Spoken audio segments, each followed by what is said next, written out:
What's up, y'all? It's your girl Jay Renee with Prison Riot Radio. I hope that you're doing well. This morning on the telephone, we have two women that are out here doing the work. We have Crysta and Mel Clark, and they are part of an organization called End Solitary Confinement, and it's out of West Virginia.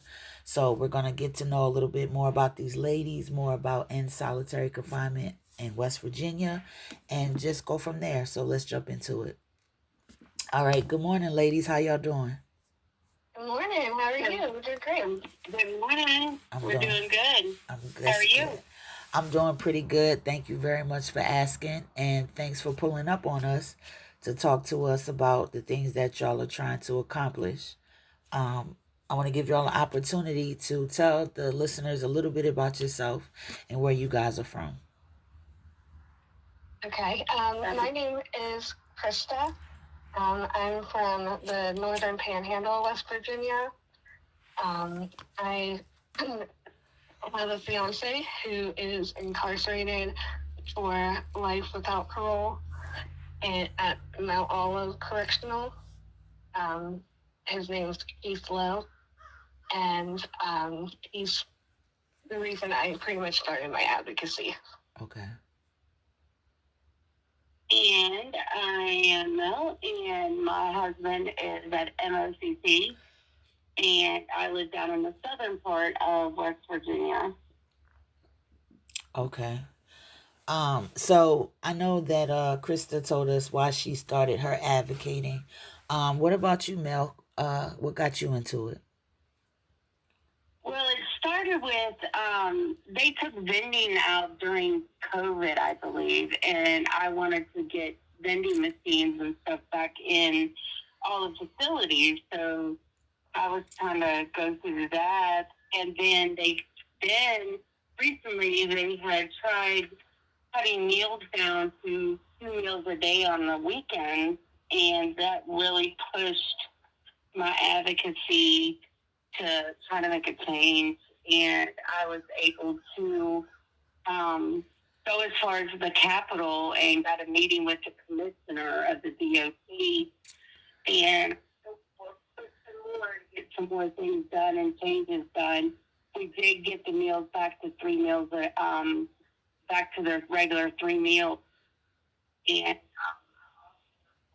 be doing a meeting with a delegate in the near future. So I'm not stopping. I want to make changes and better their lives, and Yeah. yes, they're in there, but they're still human.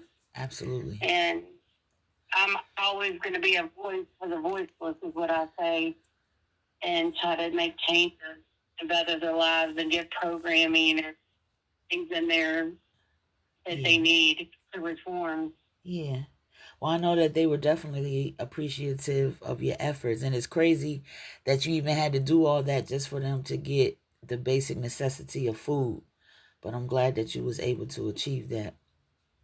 So let's talk. Yes.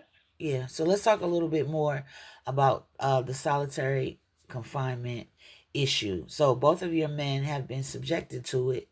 So can you share a little bit about their isolation time?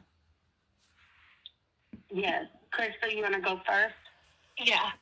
So mine has been in solitary confinement. He served so far about 22 years, and he has spent about 18 of his 22 years in isolation. However, this time around, it's been 13 years straight of solitary confinement. Wow. At his max facility, with no means of ever getting out of isolation. He's had, over the last couple years, several suicide attempts that led to us reaching out to a law firm called Mountain State Justice. And the ladies there, Leslie and Lydia, filed an emergency injunction to have him removed from isolation and get mental health treatment. Okay. Well, the warden was so absolutely against um, transferring him outside of the facility, that him and the Attorney General had thwarted every effort there was, and they went against the federal judge's order. Wow. Including to the point that they trash talked the judge on record, and they got held in civil contempt. He did finally get transferred, and he's currently at the Missouri Medical Center, Okay. for treatment. Okay. Well, I'm glad that he's finally getting the treatment that he needs. What about your husband, Mel? Mine has done 10 years straight in a Michigan facility in confinement, and he is currently in MOCC on 5 months now in solitary confinement. We try to talk daily, and I try to keep his morale up as much as I can. He tells me a lot of times where he's never received, well, all of them actually have never received even a warm meal. Wow. Their meals are always cold. He's currently now, there's no heat in the cell that he's in. So even putting in, their clothes are limited, being in isolation. So what few items he does have, he tries to stay warm. And he explains to me how he's freezing and not even able to sleep due to the cold. When they go out to what they want to call rec, when they take him out to rec, it's basically a dog cage. Yeah. They're still not outside. It's like a open window that doesn't have glass in it, and they're in like a small cage that I think he said is maybe 10 foot long. It's a little bit bigger than their cell. Okay. And so they don't go outside. He said you could actually see when you're on the one side where the window is. He said you could see grass. He said it's like a tease. You can't get out to it to touch it. Yeah. And then when we are able to get a video, he literally is in a very tiny cage. He said you could put your elbows, like put your hands together with your elbows, and it touches each side. Yeah. In the cage that they have to stand in, just a video call. And any type of movement that they do, they're strip searched before they even leave out their cells. They're completely shackled and handcuffed. And he said movement, they always have the two officers. So they're directing them when, they walk. He said, you're not even walking on your own. Right. You're constantly directed by them. And he said, it's just so, you're not a human. He said, it makes you feel like you're not human anymore. To be subject to a strip search anytime you remove just to go to a video call. Yeah. They're strip searched. Yeah. Anytime they go to the rec, they're strip searched. Anytime they go to shower, they're strip searched. So and then with the policy, the new policy they have that they just recently changed, they call it, they don't have what they call the queues no more. It's called like a step down program. And they go from so many days in one level, and then so it's like they're still basically in the queues. And like we were under the understanding that he would be back in GP already, and now we're into the 5th, almost 6 months. Right. And he still isn't going into GP. He still has like 120 more days before he can go into GP. And then their GP is still not GP because they're in another unit. They're not with all the other guys. Okay. They are in a unit, and that's the one program, the last of the program, and their form of their rec is literally probably maybe a 10 by 10 concrete slab. Wow. That they can go out to wreck in, where all the guys that are in that unit go out into. Okay. And so it's hard, I mean, but I cry later. Yeah. Without him knowing, because it's like I feel like there's nothing I can do to change, but I'm not gonna stop. I'll be that voice for my husband as well as others that are in there to make a change and try to better their lives and reform. Because I feel that they don't have that. Right. In West Virginia, they don't give them the reform that they need in these facilities. Yeah, we on the outside definitely have to be their voices, because if they were going to do right, meaning the facility and the system, there will be nothing to talk about. So we have to definitely make sure that we get involved. And I want to make a point to say all the things that y'all have been describing as far as the solitary confinement and the strip searches and the cold cells and stuff like that is all type of psychological warfare to break them down, to make them feel exactly how you said.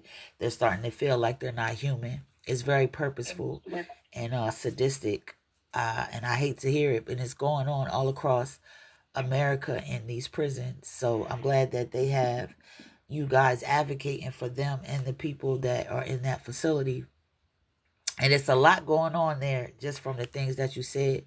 But can y'all go a little bit more in depth about the issues there and how they've affected your men personally and about the other men in the facility, if you've heard anything? Yeah. You can go ahead, Mel. Recent, just recently, we've learned that, and of course it was never publicized, and it, will be denied. There was 32, from my understanding, there was 32 men at MOCC that had fell out, as they called it, during a 4-day period. And the warden there had locked them down, the whole facility.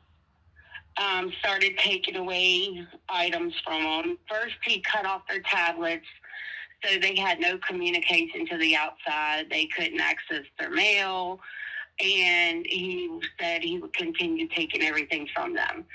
From my understanding, microwaves and their air fryers and stuff like that were taken out of the common areas.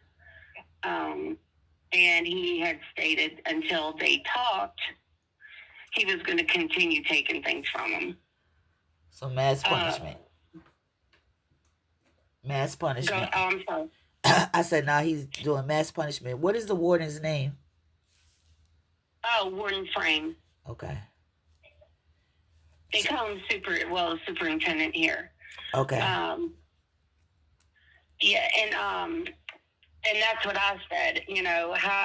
Like where Ryan's in solitary, he had no knowledge of what was going on, but he's being punished even more.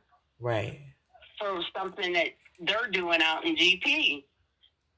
And, and just as well as others. And that's what I said. I said, that's mass punishment, when I finally was able to speak with them. And that's one of the things. And that's not just the first time that this has happened. I've heard from in the past where that has happened. And a lot of times it's not let out into the media or anything like that. Yeah. That's happened. Yeah, they definitely hide their hands. Absolutely. Oh, yes, most definitely.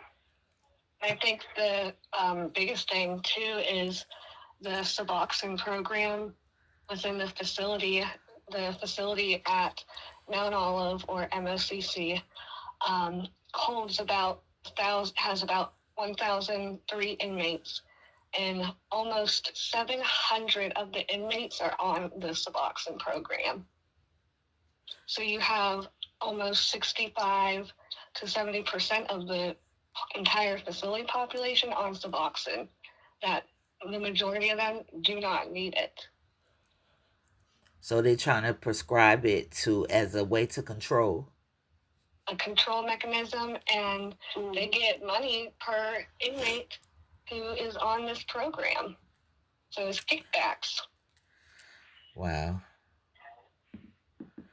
And when mine was transferred to the beds for mental treatment, he had to withdraw from Suboxone and 22 other medications that they had him prescribed on for his mental health issues. Wow. And it took him about 2.5 weeks of feeling like he was dying to be able to get all those medications out of his system. Yeah.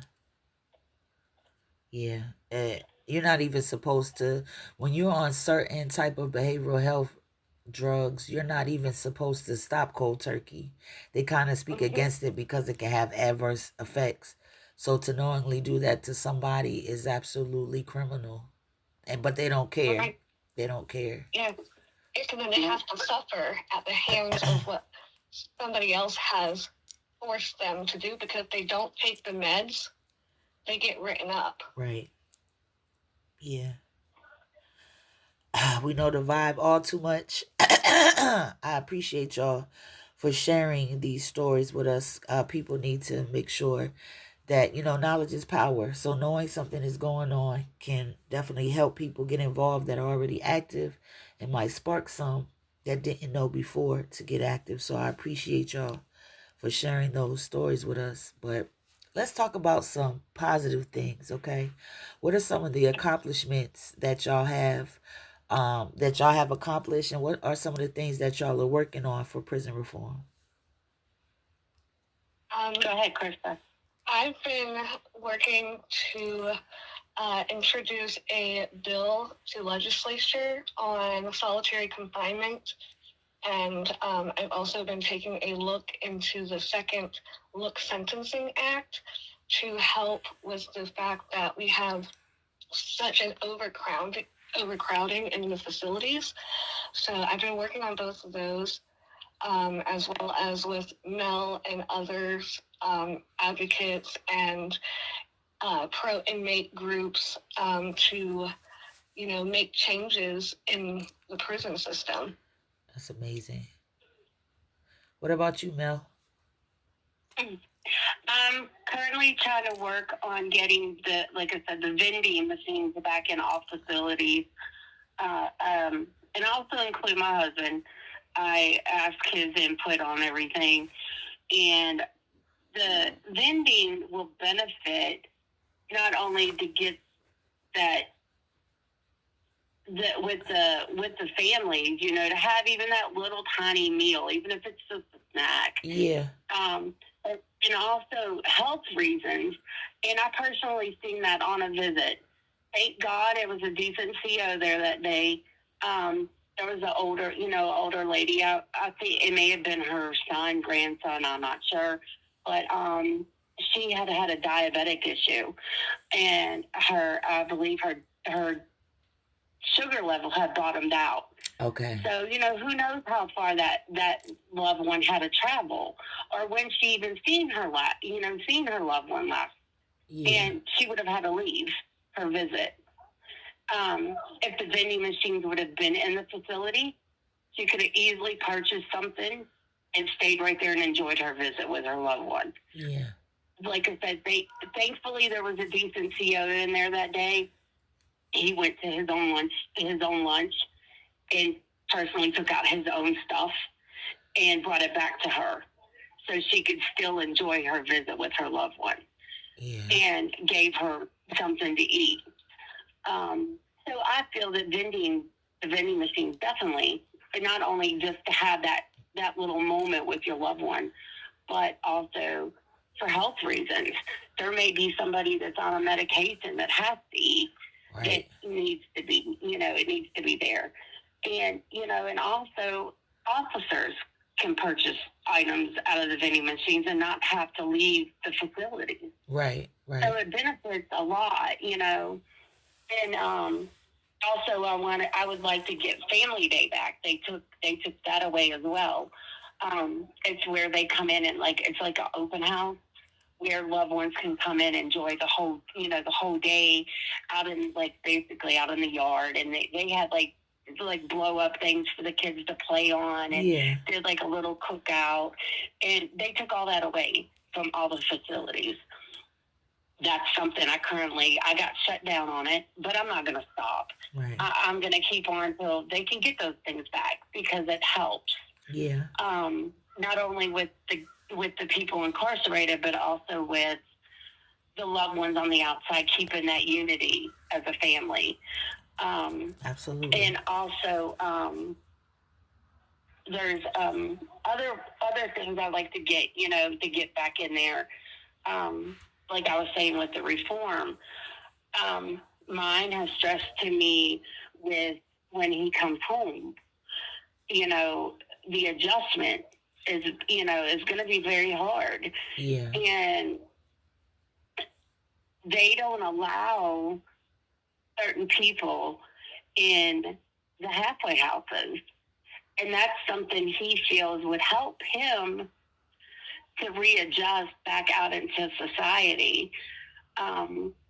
Because when they have a violent offense, they're not allowed in the halfway houses here. Okay, I understand. And most violent offenses are the ones that have done a length of time. Right. And those are the they are the ones that need to be the most adjusted back into society, because they've spent the most time behind those walls. Yeah.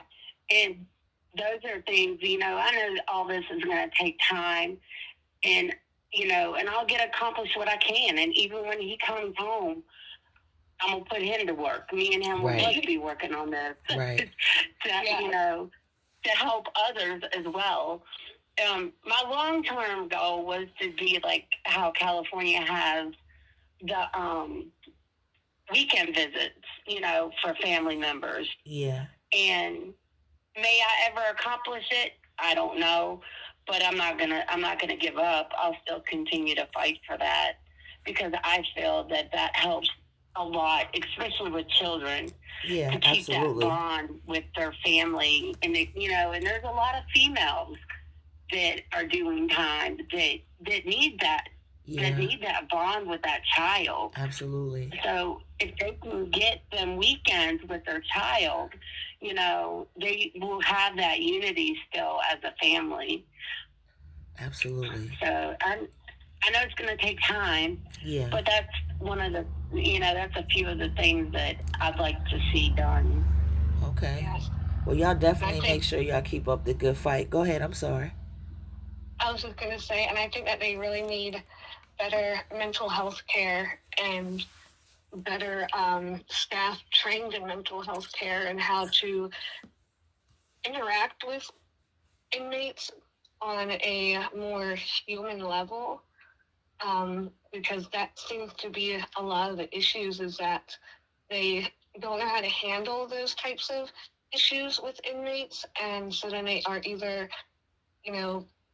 put on a bunch of meds to subdue them so they're easier to control, or they put them in isolation indefinitely. And, when you subject people like that, who some of them will return to the streets, you can't possibly think that they're going to not end up back in the system after they're released, and that they're going to be able to adapt to society after having those things subjected to them. Yeah. Yeah. I definitely could dig it. I think our listeners can understand where you're coming from. as well. Having something in place to transition is very important. That helps cut back recidivism. But we know that they don't want to stop that. So it's Right. definitely a plan. But you ladies, I want y'all to continue to keep up the good fight. We need to keep at it. And like you said, don't give up, you know. It's this woman, her name is Fox, and she always says when we fight, we win.